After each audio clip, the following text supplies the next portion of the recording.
गौतम बुद्ध की कहानियां हमें प्रेरित करती हैं कि जीवन किस ढंग से जीना चाहिए और लोगों से कैसा बर्ताव करना चाहिए, उच्चतम नैतिकता का उदाहरण बनाना चाहिए।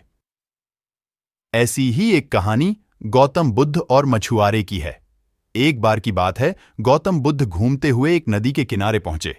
वहां उन्होंने देखा कि एक मछुआरा जाल बिछाता और उसमें मछलियां फंसने पर उन्हें किनारे रख दोबारा जाल डाल देता।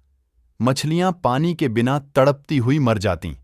बुद्ध यह देखकर द्रवित हो गए और मछुआरे के पास जाकर बोले, भैया, तुम इन निर्दोष मछलियों को क्यों पकड़ रहे हो? मछुआरा बुद्ध की ओर देखकर बोला, महाराज, मैं इन्हें पकड़कर बाजार में बेचूंगा और धन कमाऊंगा। बुद्ध बोले, तुम मुझसे इनके दाम ले लो और इन मछलियों को छोड़ दो। मछुआरा यह सुनकर खुश हो गया और उसने बुद्ध से उन मछलियों का मूल्य लेकर मछलियां बुद्ध को सौंप दीं।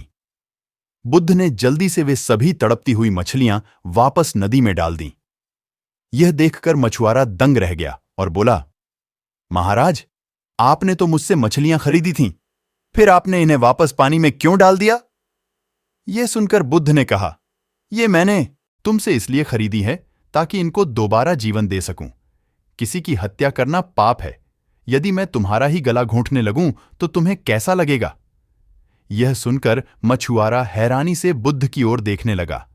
बुद्ध बोले, जिस तरह मानव को हवा और पानी मिलना बंद हो जाए तो वह तड़प तड़प कर मर जाएगा, उसी तरह मछलियां भी यदि पानी से बाहर आ जाएं तो तड़प तड़प कर मर जाएगा। उसी तरह मछलियां भी यदि पानी से बाहर आ जाएं तो तड़प तड़प कर मर जाती हैं। उनमें भी सांस है। उनको तड़पते देखकर तुम कठोर कैसे रह सकते हो? बुद्ध की बातें सुनकर मछुआरा लज्जित हो गया और बोला, महाराज, आज आपने मेरी आंखें खोल दी। अभी तक मुझे यह काम उचित लगता था, पर अब लगता है कि इससे भी अच्छे काम करके मैं अपनी आजीविका चला सकता हूं। मैं चित्र भी बनाता हूं। आज से मैं चित्रकला से ही अपनी आजीविका कमाऊंगा।